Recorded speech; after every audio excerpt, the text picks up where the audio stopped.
If you were to walk through my door right now, I would say, hey, it's so good to see you, because that's how I greet every single person that walks through my door, as obnoxious as that sounds. I would invite you in, and we would sit at this kitchen table, hopefully with a cup of coffee, because I always have coffee brewing on my counter, and we would talk about the things that matter. So welcome to the Home Edify Podcast. My name is Kristin Malphrus. Edify means to teach or instruct so as to improve the mind and character. And here we want to talk about what it takes to raise resilient, courageous, lifelong learners. Today, I have Kristen Folsom with me. Is super cool because me and Kristen actually go really far back. We actually went to high school together. We were drum majors of the same band at different times. And it has been such a joy to watch her faith and watch her journey through social media. Kristen is the mom of 5 little ones. She has a little boy coming in just a few weeks, and she is a business owner. She is a homeschool mama, and she is going to share with us about her journey from going from foster mom to adoptive mom and what that looks like with her homeschool journey. So, Kristen, thank you so much for being here. If you don't mind, just tell us how you even got started into fostering to begin with. How did you end up there? Well, I guess it started about 5 years ago. My husband's name is Caleb. My husband and I met in March of 2019, but God had been kind of impressing on both of us or giving us both the desire to foster before we even met. So when we were both single, we were both already thinking about fostering. And so it was cool when we met in March of 2019 over the next several months to kind of discuss, we both have this desire. So then we met in March, got married in October of that same year. And then shortly after, in January, is when we started our foster care classes. So we kind of dove right in. We had the means. We had a house. We lived in a parsonage at the time when my husband was pastoring his first church. So we lived in a parsonage. We had enough space and knew that we wanted to be able to open up our home to kids and kind of give them a little glimmer of hope in the midst of whether it was a rough situation, dangerous situation that they were in. So we dove right in January, and that's when we began our journey of fostering. Now, did you have any idea that the Lord was going to lead you from fostering into? Well, we actually signed up to foster to adopt. Okay. We were open to just fostering, and the kids going back or being reunified with parents or family members. But we also knew that if the opportunity came that, okay, these kids aren't going back home, that's not going to be possible, that we would be willing to adopt. So we went into it with that. We were a foster to adopt family from the beginning. I gotcha. Okay. So any insight for a family that's looking into fostering? What are some hardships that you've had to face as you have welcomed in a new set of kids into your family? Has that been an easy transition for y'all? No, it has not been easy. We've been fostering first. We got our first placement which just means the first foster child or foster children. We got our first placement 6 weeks after we welcomed our first child. So we were approved to foster. So when we started taking foster care classes at the beginning of 2020, then COVID hit. And then shortly after, everybody said, oh, there's so many people who get approved for foster care, and then they find out they're expecting a child. And that's exactly what happened with us. We got through our classes, I think around probably the end of February. In March, found out I was expecting our first child, and then COVID hit. So that kind of put a halt on the progression of getting through the training, getting approved home visits and stuff, because DFACS wasn't going into homes. And so that kind of put a halt on it. We had our first child in November of 2020, and then December 16th was when December 15th was when we got the email asking us if we would take, all that the email said was 7 and 8-year-old females. So we discussed it. We said, well, we have a 6-week-old baby. Mm-hmm. We'll just continue to pray about it. If they reach out again, we'll respond. I didn't respond to the email. Well, then the next day, on the 16th, I got a call from DFACS asking if we were able and had seen the email. So at that point, we said yes. It's been a 4-year long process. So we got them in December of 2020, and our adoption was just final in November of, I guess, 2024. So it took a really long time for the adoption to be finalized. There are a lot of rules and policies that go along with DFACS that kind of can draw out the process. So for the first 2 years of having the girls, they were still seeing their biological parents, and there had not been a lot of progress made in that area, which is heartbreaking. We went into it hoping that reunification would happen, that their parents would do what they needed to do in order to get them back. But eventually we saw that that wasn't going to happen. And it was way before the 2-year mark. And they were still, 2 years in, they were still seeing biological parents. And that brought, for 2 straight years, it was a roller coaster of emotions each and every week. They had a visit on Thursdays were our visit days. And so they knew that they were having a visit that week. So I guess at the beginning of the week, kind of Sunday, Monday, they were okay emotionally. Then once Tuesday hit, they kind of got a little bit more anxious. Wednesday, they were anticipating a visit day. Thursday was always pretty rough around our house with just outbursts and different things, just being nervous, not knowing whether parents were going to show up or not. And at this point, they were 7, 8, 9, and 10, wondering, is mom and daddy going to show up today? And so then after Thursday, when they would get picked up on Thursdays. And then after they would get home, it was always, crying before bed, lots of tears, just upset about how the visit went, or if the visit seemed to go well, they were upset that they had to leave. Weekends were always pretty rough, just kind of recovering from the traumatic experience. It's almost like they were being re-traumatized every week. Time.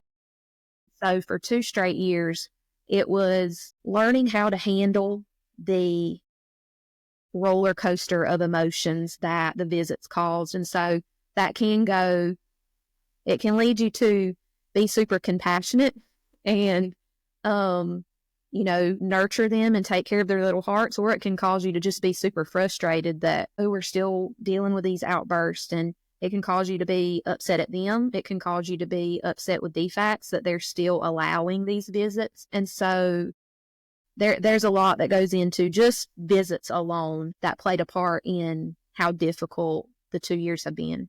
Now, then after the 2 years were up, we finally kind of made progress with, okay, reunification is not happening.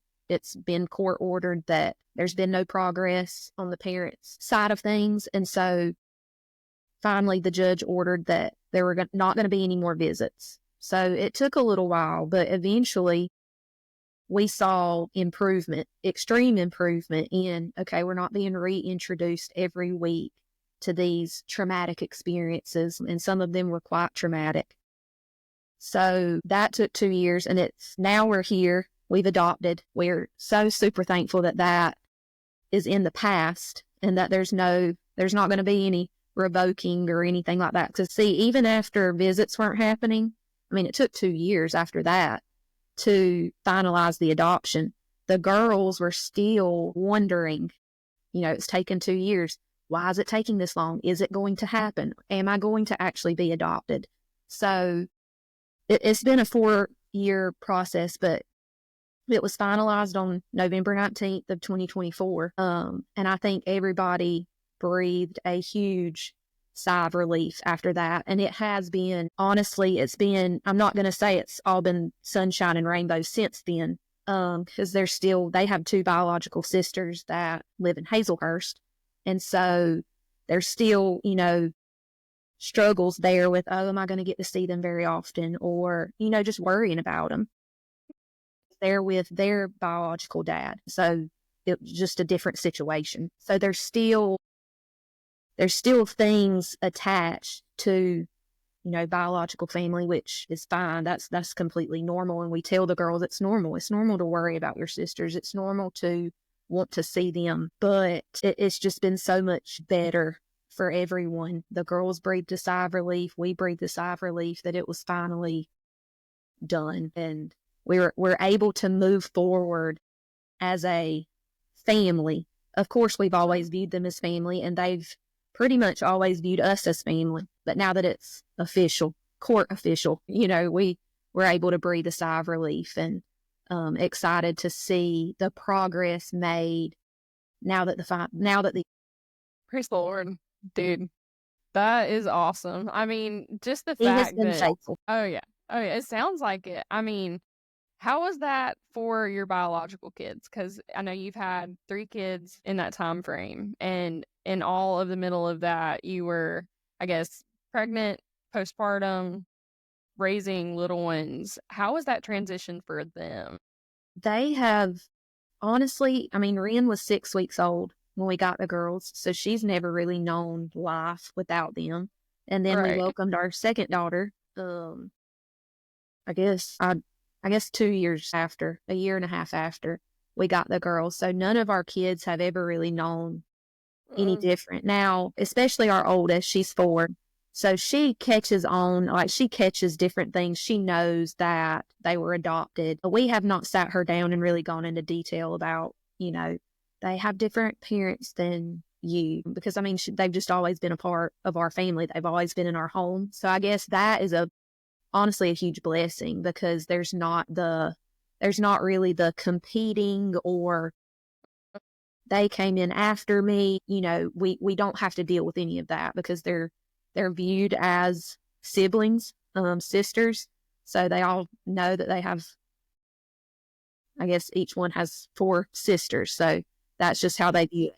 Now, our oldest child, we have been in contact with, trying to set up a meeting over the next couple weeks with their older sisters. So obviously Ren kind of catches on. But my Caleb, he has talked to Ren about, well, their sisters are kind of like your sisters too. And he'll always bring up things like that. So it just kind of, there's never been any like looking down, or there may be some confusion, or, oh, I don't understand why they don't live with us. But thankfully, we've never had, because they're still so little, we've never had any issues like that. It's almost like God meshed y'all together at just the perfect Exactly. time. Yes. That You is can say awesome. that. That is awesome. So you mentioned before, because, me and you have had correspondence before, obviously, that fostering has been one of the hardest things that you've ever done. Can you explain how persevering in this experience and in this journey has led to your own edification and sanctification? Yes, that's a great question. I would say I could talk about this honestly, I could write a book about this. So I'll try to give a little background information about me and some of my particular sin struggles. I did not grow up in a Christian home. I was not taught how to manage my emotions in a biblical way or a godly way. I was a terrible teenager. Terrible. Wait, what? Terrible. I don't remember this. As far as following the rules, I was great.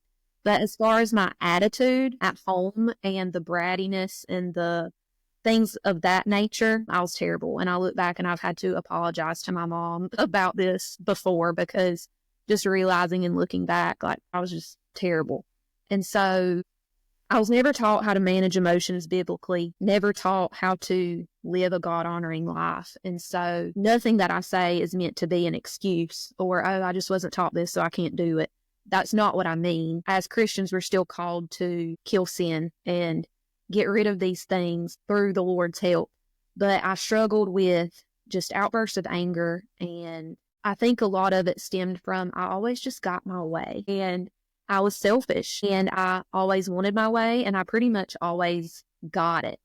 And so when you go your entire life just getting what you want, and then you're confronted with all of a sudden, I was pretty much alone for about 6 or 7 years before I met Caleb. I was doing my own thing. I made my own schedule. Even though I was a Christian at that point, I became a Christian when I was at college.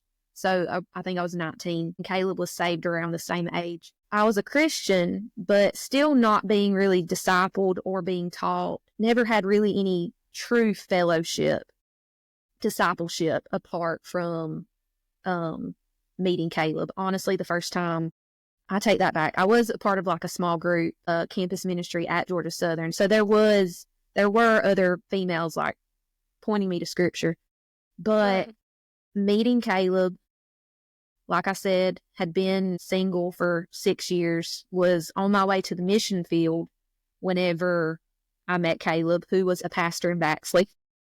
Oh, that's awesome.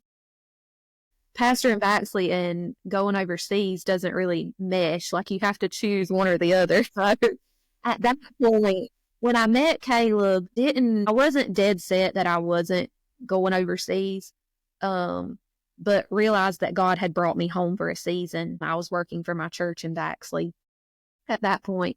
And so when I met Caleb, you're confronted with, now we met in March of 2019, got married 7 months later. So everything has happened pretty quickly over the last, I guess March of this year will be 6 years since we met. Wow. And then we just had our 5-year anniversary in October. Being confronted with, I've always just kind of done my own thing, been able to do what I want, make my own schedule, not have to factor anybody else into that.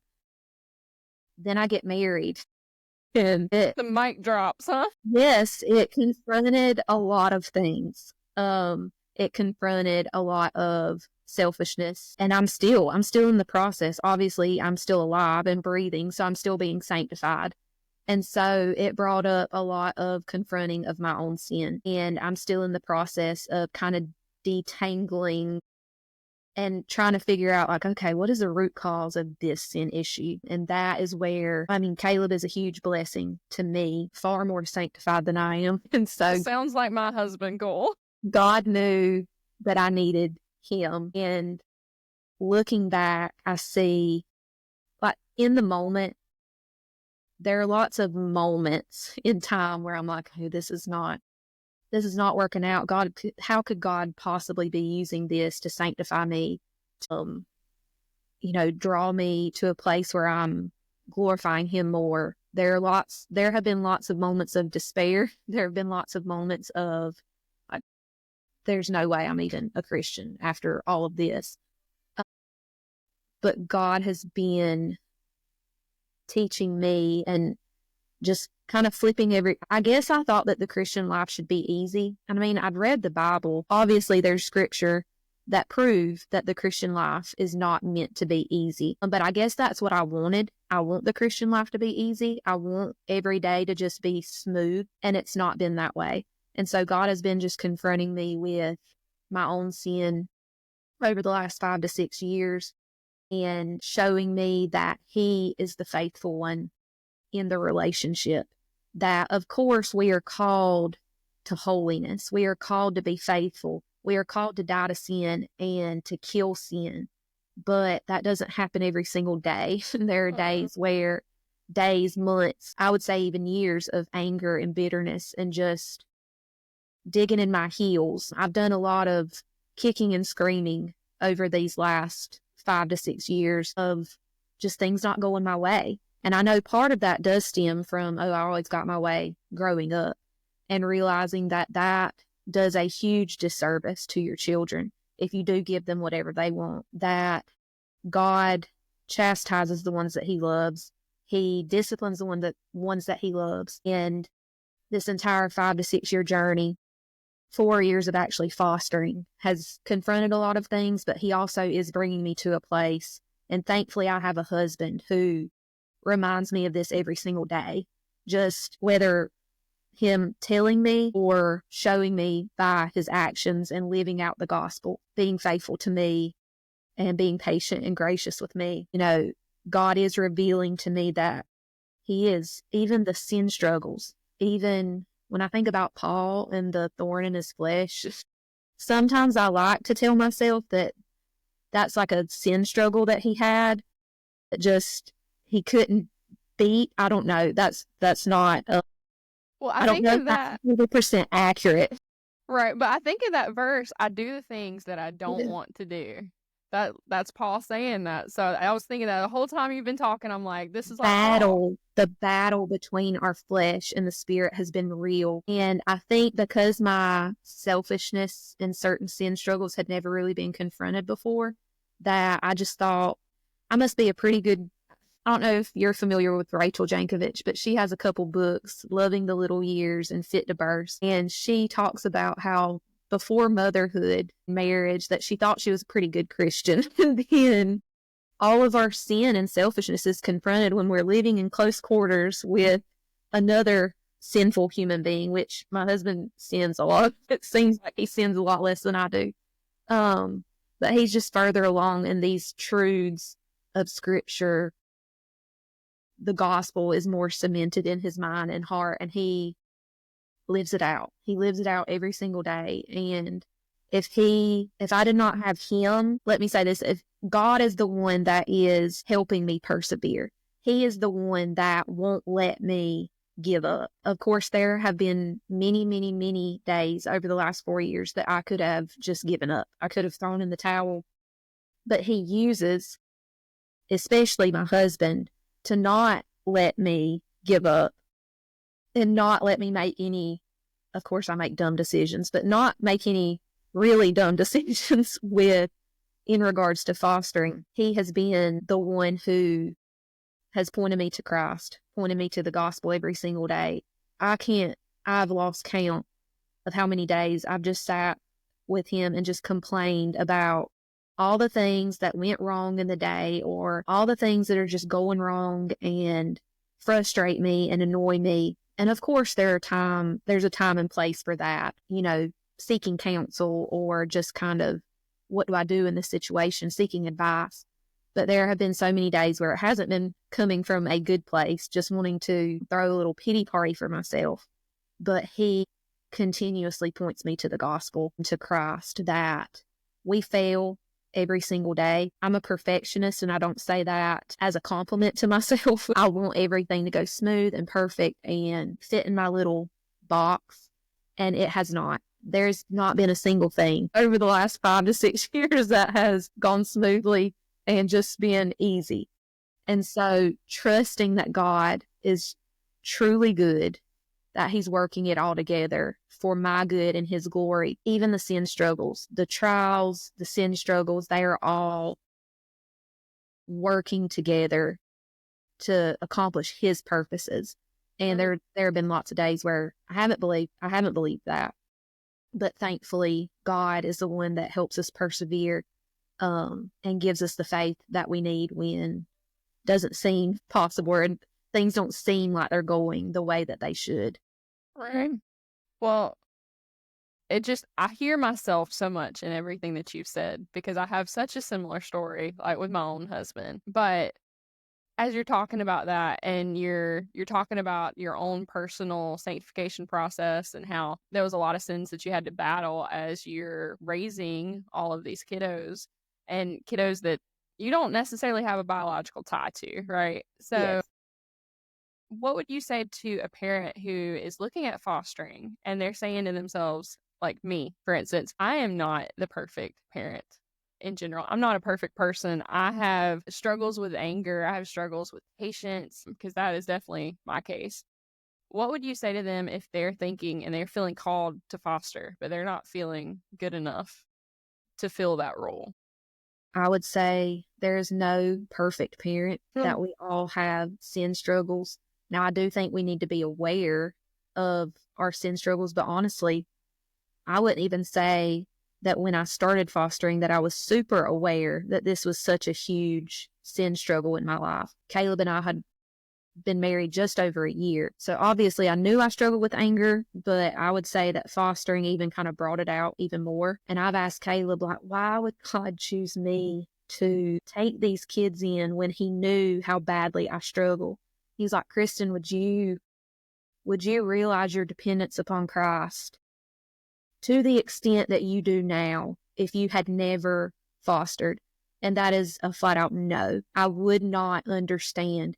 And a lot of times we don't want to be confronted with our own sin because it's difficult. It hurts our pride, especially the perfectionist pride right here, that I just want to do everything right. But that flies in the face of the gospel. Kristen Folsom can do just about nothing right unless God is the one that is giving me the strength, the ability. He's the one that gives me the patience in those heated moments. And so I would say that fostering, even though there have been some days that I would say it might have been like the worst thing that could possibly happen to me, look, in this moment right now, it's one of the best possible things that could have happened to me, because it is a loving and gracious thing for God to reveal our sin. If he is not revealing our sin, if he is just leaving us as we are, then he's not truly loving us. He only does that with his children. He only reveals sin and chastises those who he loves. And so we can find great encouragement in the gospel that he is the one who sanctifies. He's the one that calls us. And there are going to be extremely difficult days in the fostering journey, especially if you have as complicated of a case as we have over the last 4 years. But that if we are continuously trusting in him, that God is the one who he's going to sanctify you, and he's going to make you more like Christ. And that has nothing to do with me or my abilities or my sin struggles. He looks at his children and he sanctifies them. And it may feel extremely difficult on most days, but we can trust the process and that he will be faithful even when we're completely faithless. So you're talking about the gospel, right? You're talking about how you're living out the gospel and you're having to constantly be back at Jesus's feet, right? For all of these situations. What does that look like for your kids? Like, what does that look like, especially for these two that you brought in as your own? Have you been able to share the gospel through these situations? What does that look like for you? Yes, I think that, of course, my husband especially, we do like family worship every day, most days. And so they're getting scripture, they're getting truth, they are hearing the gospel just about every single day. But also in those moments where we do fail, apologizing, saying, hey, what I did was not okay. Responding the way that I did is not okay. And so I need Christ just like you do, just like every single person does. I have to, and that has been difficult because my pride is very strong. And so humbling ourselves enough to apologize when we need to, so that they can see that like outward display of, okay, Mama's not perfect. She messes up, but she does come to me and point me to Christ afterwards. So I guess that's kind of how it plays out day to day. There's apologizing that has to take place just about every single day. Oh yeah. Well, that's me too. That's me too with my three ones. Because you're saying that, and it's like, we as prideful people, we want to be able to say, I did all this right and I'm perfect, like that's what I want. I would so love bad to be able to say that at the end of every day. There's a lady that wrote a book. I can't remember where it came from, but basically like, don't allow yourself like at the end of every day to like, let that be your time of reflection. Like, I think she said something like 11 p.m. at night shouldn't be the time you're like reflecting over your habits during the day, because it will lead to despair. It will lead to, absolutely, what did I do right today? Not many things. And so I'm learning to give myself grace, because Christ gives me grace. Of course, that does not excuse my sin. That does not, but like you referenced it earlier. We've had almost 4 babies in 5 years of marriage, 6 children total in our 5 years of marriage. And so postpartum, it all plays a huge part into certain sin struggles, but we can't allow that to excuse us, to get us off the hook. Oh, I was just in my, I was up all night nursing a baby. That's why I snapped at you. No, we still have to confront our sin. We still have to be honest and say, okay, there's something in my heart that needs to change. Even if I am exhausted, even if I haven't slept, but maybe 1 or 2 hours at night, still not an excuse, but we can give ourselves grace and apologize when necessary, but also say, okay, it is difficult, but thankfully Christ is giving. He forgives us, and that we can go to him and go to our children when we need to, and our husband. That's such a joyful part of that process, though. It's like, I made a mistake, but you know what? Jesus, he has paid the price for every single one of those things. And just the gospel that's able to be presented to our kids in those moments is so joyful. It's Right. just so good.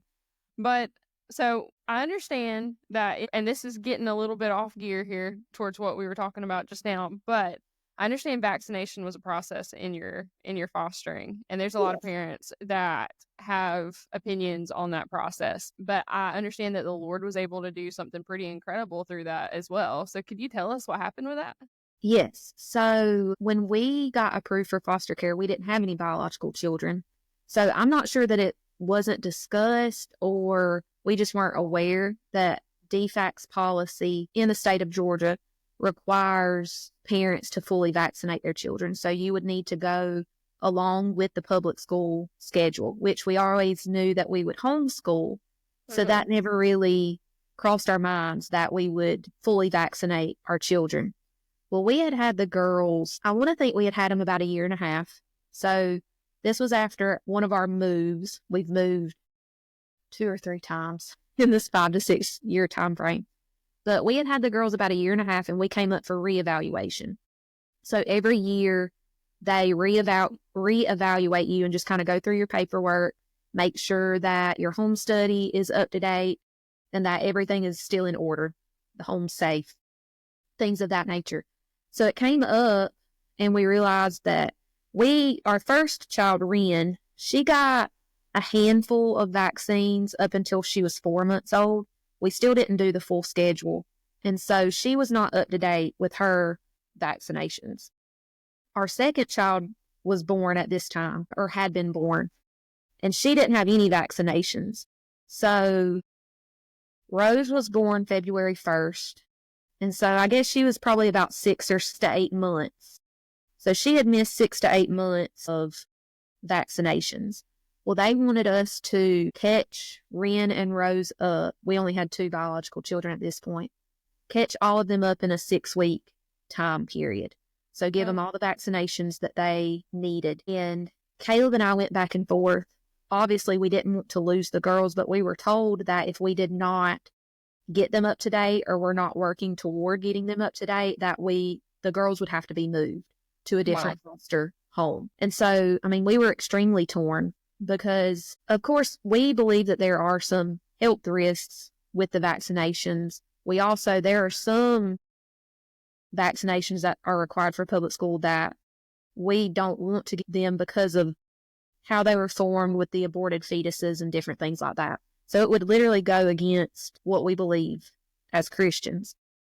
So we went back and forth. I think I cried for like 4 months trying to figure this whole situation out. Like, do we get them vaccinated and just trust that everything's going to be fine? Or do we risk not getting them vaccinated and lose the girls? Because that would be devastating. That would be devastating to us, but would also be devastating to them who, for the first time in their lives, for a year and a half, have been in a pretty stable environment.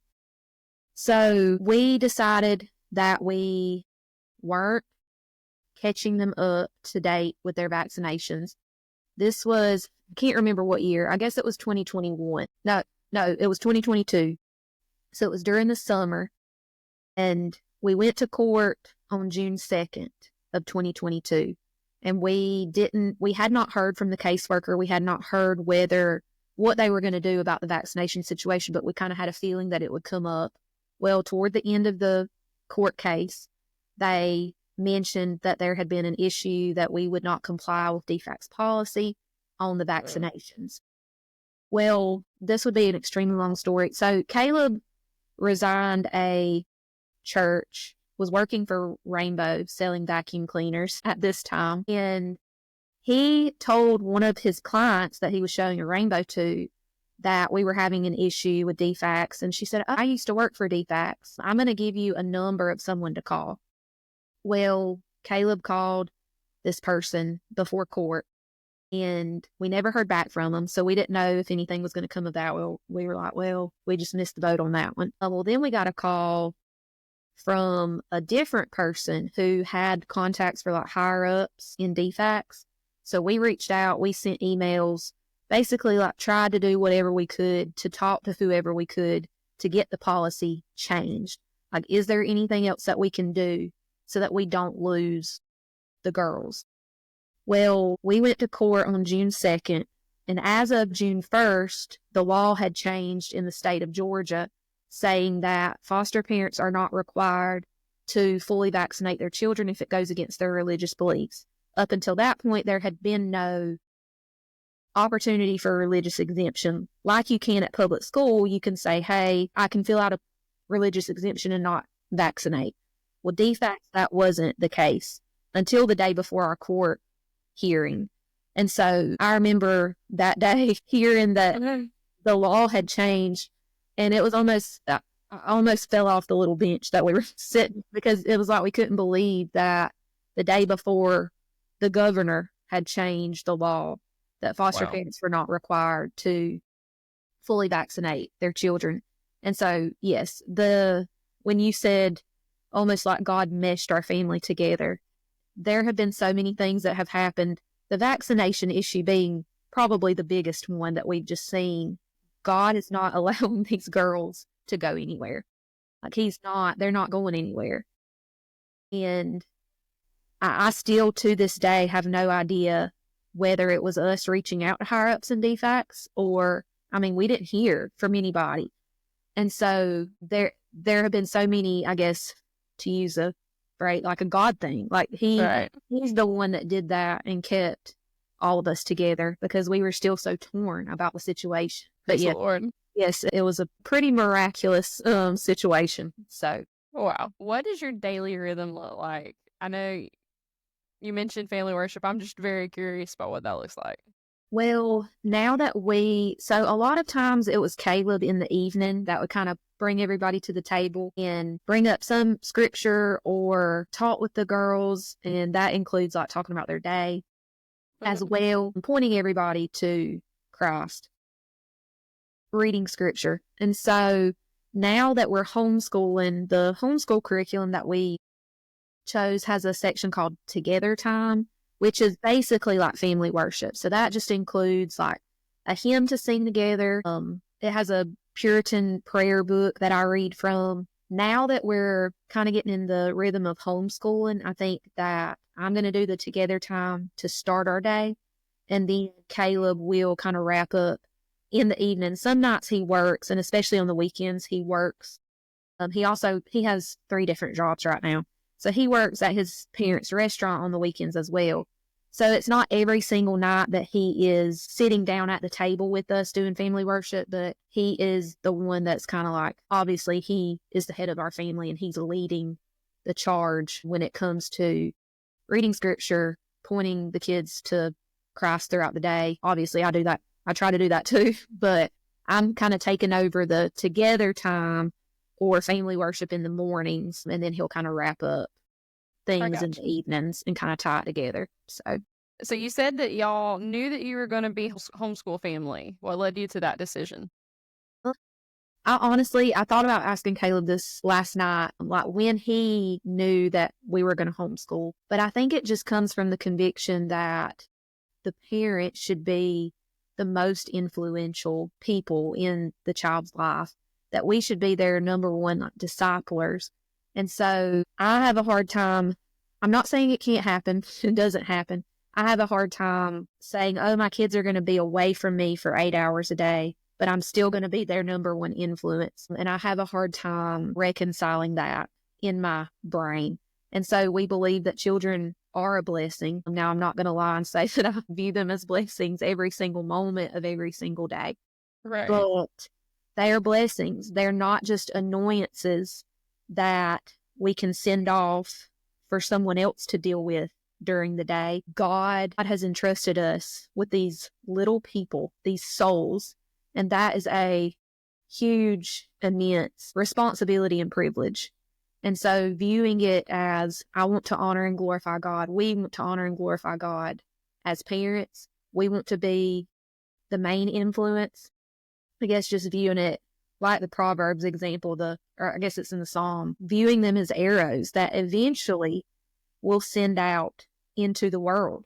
But in the time frame that we have them, that they live in our home, viewing that as the time to train them in truth, train them in righteousness, train them in what we view as biblical truth in order to prepare them to go out into the world when they're 17, 18, 19 years old. So that, and I guess I didn't ask Caleb the question because I'm sure that he's just probably always viewed it as we will homeschool.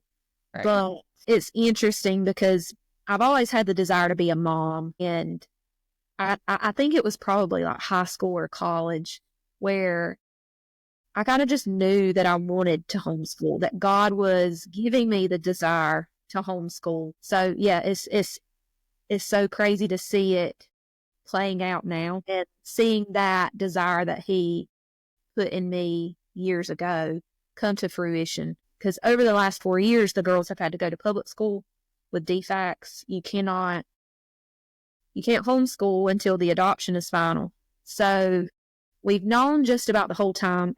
I feel like we knew that we would homeschool the older girls when we officially knew that they weren't being reunified with their biological family. So it's been, I would say, about 2.5 years that we've wanted to homeschool the older girls, but haven't been able to.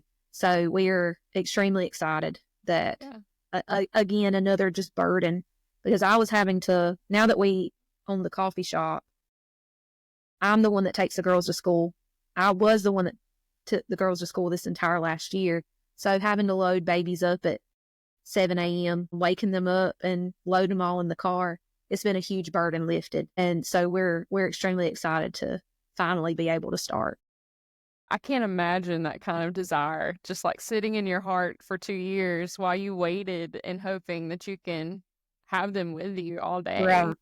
Yeah, it's been difficult. There's been a struggle. There's been frustrations with things that have happened, which they were in Appling for a little while, and then we live in Glenville now, so we're in Tappan County, and we just wanted them to be with us during the day so that we had the main influence. We just couldn't do that. So yeah, a huge burden lifted. I can imagine. So you mentioned the coffee shop. I also wanted to ask about that because I know that y'all are also business owners of a coffee shop that's not just a coffee shop. So can you tell me more about what that is? Yeah, so it's interesting. Caleb and I, when we first met and got married, there was a lot in Baxley that he said, "Oh, I really want a coffee shop there." And of course, that didn't happen. That wasn't able to happen because we moved from Baxley to Glenville. So we kind of played around with the idea, tossed the idea around. Oh, it would be so cool to own a coffee shop. Just, I'm the pessimist of the relationship. He's the optimist. And so he always, I think, just knew, oh, eventually one day we'll have a coffee shop. And I'm probably the one that's like, that's never good. Well, October of last year, so October 2024, an opportunity came up for us to rent a building and open a coffee shop. Caleb, he was like, "I really want to open the coffee shop in January." I'm like, "Are you kidding me? 3 to 4 months and we're going to open up a coffee shop?" All in the middle of raising kids too. Right. I can't even imagine. It happened. We opened up the coffee shop. That is awesome. January, at the beginning of January. And so that has also just been a miraculous thing because so many people came around us. And I'll share the vision first, I guess, because all of this is Caleb's idea. He is the visionary. He is the one that had this desire. And I always say it's his coffee shop because I'm not there a whole lot. Of course, I bring the girls up there and we love hanging out and spending time with people. But he's the one that is like managing the business, running the business. He works up there and I don't work there. I stay at home with the kids. And especially now that we're homeschooling, I'll probably be up there a little bit less. But the older girls are going to start kind of helping out. But his vision is, he even told me to say this. He said, "I'm not a businessman. Like, I knew nothing about running a business." And so that just shows, and I mean, he is correct. He didn't know anything about how to operate a business. His parents own a restaurant, so that helped a little bit. He was able to ask them some questions, but his main goal was to and is to glorify God. He has the 3 words that he uses for like the vision of the coffee shop is coffee, conversation, and community. So of course we want to make great coffee. He has Bible studies. We actually have Bible study this evening at the coffee shop that a few people come to. And so conversations around truth, conversations around talking about the Bible and pointing other people to Christ, and also community. Like we have some community events and getting the community involved with, just different age ranges, coming together just to have events and spend time with one another. That is his main vision for the coffee shop. And he will never, I can't imagine that he will ever care more about selling coffee and running a business than he will about people and the gospel and glorifying God through the interactions that he has at the coffee shop. We've already seen there's been a couple that they were raised Catholic. They went, I don't know that they would have considered themselves Catholic when we met, but they have started coming to our church and spend a great deal of time at the coffee shop. And so we've already seen, I don't want to label that as a salvation, but people who are coming to church to hear sound teaching and are growing to learn more about the gospel and Christ. And so that has been just incredible to see. Even if we opened up the coffee shop for just those 2 people or 5 people or however many people have grown in their relationship with Christ, that is Caleb's and our main goal for the coffee shop. And so it's been an incredible year, and it's been cool to see people. We did not just have the funds laying around to open up a coffee shop. That wasn't the case. And so we've had people donate. We've had people loan large amounts of money, and then we paid them back so that we could get our espresso machine and different things like that. We had an anonymous donor paint the whole coffee shop and do all the interior for the coffee shop, which would have cost a pretty good bit of money. God has just... It looks comfy in there. I mean, I see leather couches. So yes. Now it's nicely done. And so this person, he cares about the vision of the coffee shop and wants to see it succeed. And so we have had just lots of people rally around us and, help us open up the shop, which otherwise wouldn't have happened. It's awesome. Oh my goodness. And I bet your girls are learning so much by being in that community. Yes, they love working. They love trying to make, using the espresso machine. I've actually never touched the espresso machine. They have more experience than I do with making the coffee. I just request what coffee I want. There you go. They make it for me. That is awesome. Oh my goodness. Yes, and I've met more people in the year that we've been open than I think the 2 years prior that we lived in Glenville, but weren't really getting out meeting people. So it's been a huge blessing for our family to get out into the community and, just hang out with people. It's helped us get out of the house. So. Yeah. Well, and I read on the website that part of the proceeds to the coffee actually help with battered women and pregnancy crisis situations. Is that right? Yeah. Yes. So we buy our coffee. And this is also a God thing, because when I went to Georgia Southern, I met this couple who started roasting coffee. It's called 3 Tree Coffee Roasters. And there's a class called Perspectives. It's like a 16-week course on mission, like different missionaries come each week. And you get a grade for it and you do homework and stuff. So this couple was running a Perspectives class. They weren't affiliated with Georgia Southern. They were just, any couple can, or any person can do a Perspectives class as long as they're Christian. So they did that. Philip and Anna Clayman were the ones who did the Perspectives class. They were the ones who just started roasting coffee, 3 Tree Coffee Roasters. And they have 3 mission statements that go along, and I hope I can remember them all, but one of them is like helping women come out of sex trafficking, free trade coffee. So a fair amount of proceeds go to the farmer. And theirs, I think, is also... They're out of Bullock County, so Statesboro. And I want to think it's either community or just like helping Bullitt County, like having community events in Bullitt County. So that's the coffee that we purchase. And also Caleb, we kind of have like a stockpile of things that we try to get to women who need it through the coffee shop. Like we have a lot of diapers and different things like that we try to get to those who need it. And we haven't promoted this a lot yet, but we hope to do it more, like promoting the foster care, talking to different people, having events about foster care. That kind of stems from, Caleb would like to see happen through the shop. Right. That sounds amazing. Oh my goodness. I wish I was closer so that I could actually go in and have a cup of coffee. Hey, anytime you're near Glenville. There we go. You're And that's welcome. Glenville, Georgia, for anybody that's listening and not familiar with Georgia, because that's, if you've been listening for a while, you probably hear the accent and you know by this point that I do not sound like your normal person. And Kristen over here doesn't either. And so we grew up in the middle of South Georgia. And so but yeah, so all of these things, Tiny little towns. I never thought that I would move to a town that was smaller than Baxley, but I did. Is Glenville smaller? I didn't realize that. Glenville is smaller. We don't even have a Walmart. So my goodness. Yes, oh my goodness. We have to travel to go buy groceries. So, and when you've been referencing DFACS, that is Georgia's like social work foster care system. Department of Family and Children's Services. Okay. Yeah, I think that's right. Yeah. Yes.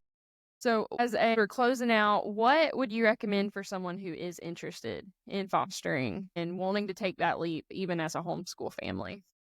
I would probably look into reaching out to any families that you know already fosters and have experience in that. And then I remember seeing signs around Baxley about foster care. And that's honestly, I think, where Caleb and I, we saw the signs that were posted locally. And so we just started calling around, kind of asking how to get started. But yeah, I would definitely, something that is lacking in foster care communities or families that foster is just fellowship with other foster families, people who have the same core values as you, are trying to point the children, trying to do their best to glorify God by pointing the kids to Christ. Having people, we do have at least one other family who fosters that I can, just not vent, but reach out to for advice. Like, how in the world do I handle this situation? I actually reached out to this particular lady when we were dealing with the vaccine issue, but of course, God will accomplish what he wants to, even if you don't have that community, but it's so important to have that fellowship and have that support of other foster families. That's awesome. So at the end of every episode, Kristen, I like to ask, what is one book? Because as moms and as homeschool families, we are lifelong learners, right? That is, our goal is to model that for our kids. What is one book that you recommend that has completely changed your adulthood? It can be any genre. It could be a children's book.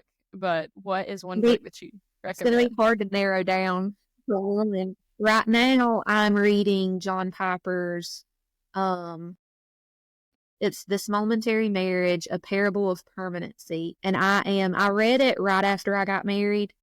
And so I picked it up again and am about 4 to 5 chapters in. And it's just really good. Confronting that sin. And I'll also give another thing by John Piper. He has a sermon called Kill Sin by the Spirit it's one of the only sermons that I find myself saving and going back to and re-listening to. So two plugs for John Piper on his book. There you go. Nice. I highly recommend John Piper as well. I actually love Momentary Marriage. It's been pivotal for me and Cole. So it is. And I think, honestly, I need to read it every year just to, bring my mind back to the gospel when it comes to marriage. So what marriage is actually representing, Christ and his church. And so for anybody listening that does not know, because I know this isn't a strictly Christian podcast, but obviously I'm a follower of Jesus, so that gets put into all of this content, and God has his touch in all of this as well. But the gospel is just Jesus dying on the cross for our sins and rising on the third day to save us and give us life and renew us. And if you believe in that and you believe in him, then I'm telling you, it will change your life forever. So, Kristen, thank you so much for being here with us. If you are listening, I would appreciate it if you would go to the Instagram account, Home Edify Podcast, and just follow us there and on our YouTube channel. Kristen, do you have any last words you'd like to say before we wrap this up? I can't think of any, but I'm thankful to have the opportunity to share, and just pray that something I said encourages someone to walk more closely with Christ. Well, it did for me, so I'm really appreciative. So thank y'all for listening, and thank you for being with Home Edify. Thank you for listening to the Home Edify Podcast. All literature, book recommendations, and websites mentioned in today's show will be linked in the details below. You can find us on Spotify, Apple Podcast, and YouTube, and don't forget to follow along on Instagram at Home Edify Podcast to enjoy clips from our latest episodes and day-to-day encouragement. Our prayer is that you were inspired to seek after your child's heart and mind. Thanks again for listening. So, Mom, are you done with your podcast? Yeah, I learned so much. Thanks for coming to the podcast.